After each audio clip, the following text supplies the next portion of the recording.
बिस्मिल्लाहिर्रहमानिर्रहीम, अस्सलाम वालेकुम। मैं हूं शाहिद सकलैन और आप देख रहे हैं मेरा यूट्यूब चैनल। आज 25 जून है, हफ्ते का दिन है और आज की इस वीडियो में हम सुबह जो समाअत हुई है डिस्ट्रिक्ट कोर्ट में 2000 केस के हवाले से उसमें एक तो मैंने वीडियो कर ली थी और उसमें आपको समाअत के हवाले से तफसीलात बता दी थी, लेकिन जो ज़हीर एंड कंपनी है उन्होंने एक बारीक वारदात डालने की कोशिश की है इस समाअत के दौरान, जो शायद आप लोगों तक रिपोर्ट ना हुई हो और वो बड़ी अहम चीज़ थी, बड़ी अहम डेवलपमेंट थी।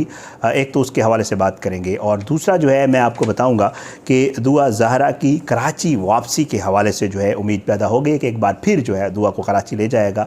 ज़हीर के लिए मुश्किलात में इजाफ़ा होता हुआ इस कोर्ट के फ़ैसले के बाद किस तरह नज़र आ रहा है, ये सारी तफसीलात आपके सामने आज की इस वीडियो में रखेंगे। सुबह समाअत हुई डिस्ट्रिक्ट कोर्ट में और वहाँ पर जो है जो जिब्रान नासिर साहब हैं, अली काज़मी साहब के जो वकील हैं, वो पेश हुए और उन्होंने दलाइल दिए।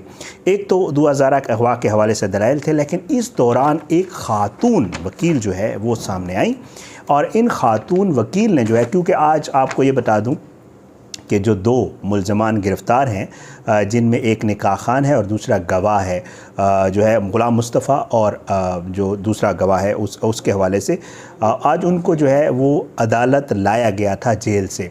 अब ये दोनों मुल्ज़मान जो है ये अदालत लाए गए और क्योंकि इसी अदालत ने इनको कहा था कि जी इनको दोबारा जेल भेज दिया जाए, आज फिर इनको जब लाया गया तो एक ख़ातून वकील जो है वो सामने आ गई और उन्होंने जो है हैरान कुन तौर पर ये बताया अदालत को कि जी क्योंकि चालान हो गया है, सी क्लास का चालान पेश हो गया है, तो इसलिए और पुलिस ने भी अपनी जो है वो रिपोर्ट पेश कर दी है और उसमें उन्होंने बाकायदा तौर पे जो है इन लोगों को बेगुनाह कह दिया है, मुस्तफ़ा और जो दूसरा गवाह है उसको, तो इसलिए इन लोगों को डिस्चार्ज कर दिया जाए, इस केस से जो है कि इनके ख़िलाफ़ केस ख़त्म किया जाए और इनको रिहा कर दिया जाए।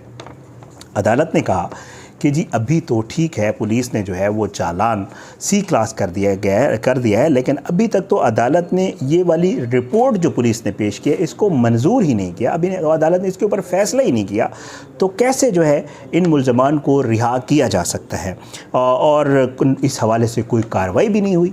तो इस पर जो है जिब्रान नासिर साहब जो हैं, जो अली काज़मी साहब के वकील हैं, उनका ये कहना था कि जी अगर उस खातून अदालत से जिब्रान नासिर साहब ने कहा कि अगर ये लोग उनको रिहा करवाना चाहते हैं तो इनको ये चाहिए कि ये लोग बाकायदा ज़मानत की दरख्वास्त दे दें उन लोगों की, फिर हम उस ज़मानत की दरख्वास्त के ऊपर दलाइल दे देंगे और उन दलाइल से अगर अदालत सेटिस्फाइड होती है और अदालत को लगता है कि इन लोगों को रिहा कर दिया जाना चाहिए तो फिर बेशक, लेकिन इसका एक प्रॉपर एक प्रोसेस है, उसको फॉलो करना चाहिए, ना ये कि जी पुलिस का भी चालान मंजूर भी नहीं हुआ और इन मुल्ज़मान को छोड़ दिया जाए।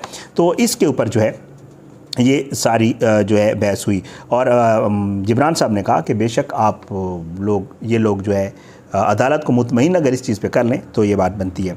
अच्छा, जो वकील खातून थी उन्होंने दोबारा कहा कि जी पुलिस ने तफ्तीश कर ली है और इन दोनों को बेगुनाह कह दिया है तो इसलिए इनको छोड़ दिया जाए, और फिर उसने साथ ये भी एक दलील दी कि क्योंकि 10 मुल्ज़मान जो पहले ही इस केस में नॉमिनेटेड थे उनको भी रिहा कर दिया गया, तो अब इन लोगों को जेल में रखने का कोई फ़ायदा नहीं है, इसलिए इनको रिहा किया जाए। उसके बाद जी अदालत ने जो है उसकी इस बात को तस्लीम नहीं किया और अदालत ने इसके ऊपर कोई आर्डर नहीं दिया। लेकिन एक हैरान कुन चीज़ जो बाद में पता चली, जो वहाँ पे दोस्त रिपोर्टर्स हैं उन्होंने चेक किया कि आखिर यह खातून वकील है कौन, क्योंकि ज़ाहिर बात है जो भी मुल्ज़िम होता है उसकी तरफ से कोई वकालतनामा जमा करवाया जाता है और एक वकील सामने आता होता है। जब चेक किया गया तो हैरान कुन तौर पर ये जो वकील खातून थी ये शेल्टर होम के केसेस लड़ती है, वही शेल्टर होम जहाँ पे दुआ ज़हरा और निम्रा वगैरह को रखा गया था, और ये उनके जो वहाँ पे लोग रखे जाते हैं उनकी तरफ से पेश होती है। और ये खातून वकील हैरान कुन तौर पर आज ये हुआ कि बजाय इसके कि वो उन लोगों का केस लड़े जिनको शेल्टर होम में रखा जाता है, जो मज़लूम होते हैं, जिनको अदालत शेल्टर होम भेजती है, उनकी बजाय ये मुल्ज़मान को डिफेंड करने के लिए ये खातून आई हुई थी। बहरहाल इन लोगों की हैरान कुन तौर पर जो है ये केसेस की आज बाकायदा इसने केस की पैरवी की और इसने बाकायदा तौर पे उनको डिफेंड किया अदालत में। ये बड़ा हैरान कुन मामला था। और आज जो है वहाँ पर जो और अदालत का माहौल था उसके हवाले से बता दूँ कि वहाँ पर जो वकील दोस्त थे उन्होंने जिब्रान नासिर को जो है फुल मार्क्स दिए हैं। उन्होंने कहा जिब्रान नासिर साहब आज तैयारी करके आए थे। आपको याद होगा कि पिछली जितनी भी समाअतें हुई हैं उसमें जो सरकारी वकील है या उसमें जो एडवोकेट जनरल या दूसरे लोग पेश होते रहते जो सरकार की तरफ से होते थे, उनकी कोशिश होती थी कि वो इस मामले को ख़त्म करें या इस मामले के ऊपर जो वकील दलाइल दे रहा हो उसके दलाइल को जो है वो नफ़ी की सूरत में कहते हैं जी केस ख़त्म हो गया, यहाँ का केस ही नहीं है। पिछली जो समाअतें हैं उनका जिक्र मैं बारहा आपके कर चुका हूँ। तो बहरहाल आज जिब्रान नासिर साहब जी फुल तैयारी करके आए थे। उन्होंने कोई मौका ही नहीं छोड़ा। उन्होंने बाकायदा तौर पे जो साबिका केसेस हैं उनके हवाले दिए। इवन जो पाकिस्तान बनने से पहले भी जो कवानीन यहाँ लागू थे जो है वो छोटी उम्र के बच्चों के अगवा के हवाले से, और साथ साथ इंडिया में जो अब कवानीन हैं और जो पाकिस्तान में कवानीन है अकॉर्डिंग टू जिब्रान नासिर साहब वो एक जैसे ही हैं। तो उन्होंने भरपूर उसका जो है उसके ऊपर दलाइल दिया और अदालत को कायल करने की कोशिश की। ना सिर्फ कोशिश की बल्कि अदालत कायल भी होगी उनके इस दलाइल के ऊपर जिसकी वजह से ये आर्डर आया। तो उन्होंने उसका भरपूर दिफा किया अली काज़मी साहब का और अपना केस ज़बरदस्त लड़ा और सरकारी वकील को कोई मौका ही ना दिया कि सरकारी वकील किसी चीज़ से इनकार कर सके। बल्कि शायद तो ये बता रहे थे, शायद सैन हमारे दोस्त हैं वहाँ पे करते हैं, तो ये बता रहे थे कि मैं अगर ये कहूँ कि जी सरकारी वकील को भागने की जगह नहीं मिल रही थी कि वो कहीं से निकल जाए। और जिब्रान नासिर साहब को बाकायदा वो बड़े गौर से देख भी रहा था जब जिब्रान नासिर साहब दलाइल दे रहे थे।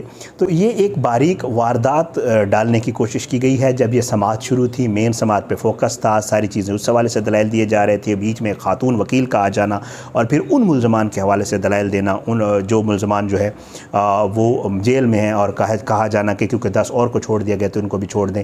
ये कोशिश की है जो है जो ज़हीर एंड कंपनी है उनकी तरफ से। अब मैं आता हूँ क्योंकि ये केस बाकायदा तौर पे आपको पता है अदालत से आज हो चुका है, उसका रिटर्न आर्डर नहीं आया। रिटर्न आएगा तो इंशाल्लाह मज़ीद इसके ऊपर मैं चीज़ें आपके सामने रखूँगा। बट ये है कि अब जो है आगे का जो रास्ता है वो थोड़ा सा मैं आपको बता देता हूँ। जो मेरी वहाँ मौजूद दोस्त हैं या जो वकला हैं उनसे बात हुई है कि अब होगा क्या। अब होगा ये कि जी बाकायदा तौर पे जिब्रान नासिर साहब भी बता चुके हैं और आप लोगों को वीडियो से पता चल चुका होगा कि जी दोबारा मेडिकल बोर्ड बनाने के हवाले से बाकायदा एक दरख्वास्त दे दी गई है अली काज़मी साहब और उनके वकला की तरफ से सेक्रेटरी हेल्थ को कि जी आप मेडिकल बोर्ड बनाएं सुप्रीम कोर्ट के आर्डर के बाद। और आज अदालत ने भी, सिटी कोर्ट ने भी ये आर्डर दे दिया है।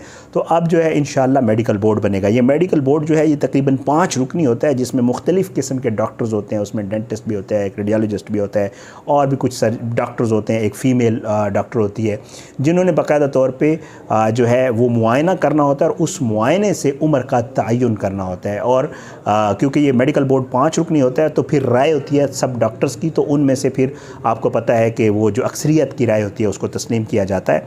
तो इसमें और टेक्निकल चीज़ें और बहुत सारे टेस्ट किए जाते हैं। अब इसमें होगा ये जो मुझे पता चला है वो ये है कि जी बाकायदा तौर पे पुलिस जो है वो री इन्वेस्टिगेशन करिए और इस मेडिकल टेस्ट के लिए दुआ ज़ारा और ज़हीर और इस केस में जितने भी मतलूब लोग हैं उनको दोबारा कराची बुलाएगी। उनको बुलाएगी। अगर वो नहीं आते तो फिर वो अदालत को बताएगी कि जी हमने तो इस तरह इन्वेस्टिगेट और मेडिकल बोर्ड बनाने के हवाले से जो है ये सारा मामला कर लिया तो ये लोग नहीं आ रहे। साथ साथ अदालत ने जो आर्डर किया है मेडिकल बोर्ड बनाने का उस पर जो सेक्रेटरी हेल्थ है उनको भी ये कहा गया है कि जी आप इस मेडिकल बोर्ड के हवाले से अदालत को बाकायदा आगाह करेंगे, बताएँगे कि कहाँ तक ये मामला पहुँचा है। तो अब वो भी जवाबदेह होंगे, ज़ाहिर बात है। ये सारा मामला जब होगा, अगर इस सूरत में ज़हीर, दुआ और जो लोग इसमें मामले में इन्वॉल्व हैं अगर ये अदालत और पुलिस के बुलाने पर नहीं जाते वहाँ पर तो फिर इनके नाकाबिले ज़मानत वारंट गिरफ़्तारी जारी होंगे और इनको हर सूरत में अदालत के सामने पेश होना पड़ेगा। और मेडिकल करवाने के लिए दुआ को भी कराची जाना पड़ेगा। अगर मेडिकल बोर्ड का वहाँ पे कंस्टिट्यूट हो जाता है, ज़ाहिर बात है होगा अब तो, क्योंकि इन्होंने दरख्वास्त दे दिया बाकायदा।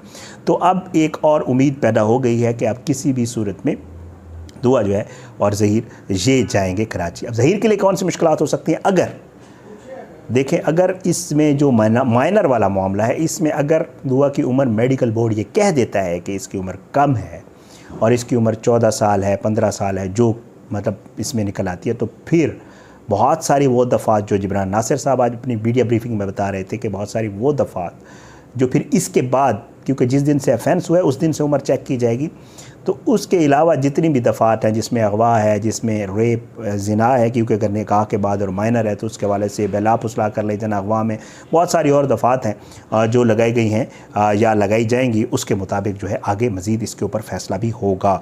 तो अब ये मामला जो है ये बेहतरी की तरफ जाता हुआ नज़र आ रहा है और उम्मीद ये की जा रही है कि इंशाअल्लाह इसके ऊपर किसी राइट डायरेक्शन में अब जो है इन्वेस्टिगेशन होगी। अब डिपेंड करता है, ज़रा रिटर्न आर्डर आ जाए तो उसमें पता चलेगा, क्योंकि अदालत ने बाकायदा तौर पे कहा था कि डिपेंड करता है, ये प्रोसिक्यूशन के ऊपर है कि वो इस केस को कैसे लेकर चलते हैं और कहाँ पे इसका मेडिकल करवाते हैं। लेकिन उम्मीद यही ज़्यादा ज़ाहिर की जा रही है कि ये सारा मामला सिंध में ही होगा।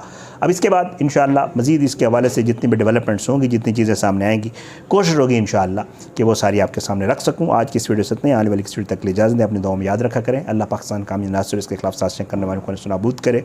आमीन सुम्मा आमीन। अल्लाह ज़ालिमों को इबरत का निशान बनाए, मज़लूमों को इंसाफ मिले। इजाज़त दें। पाकिस्तान ज़िंदाबाद। अल्लाह हाफ़िज़।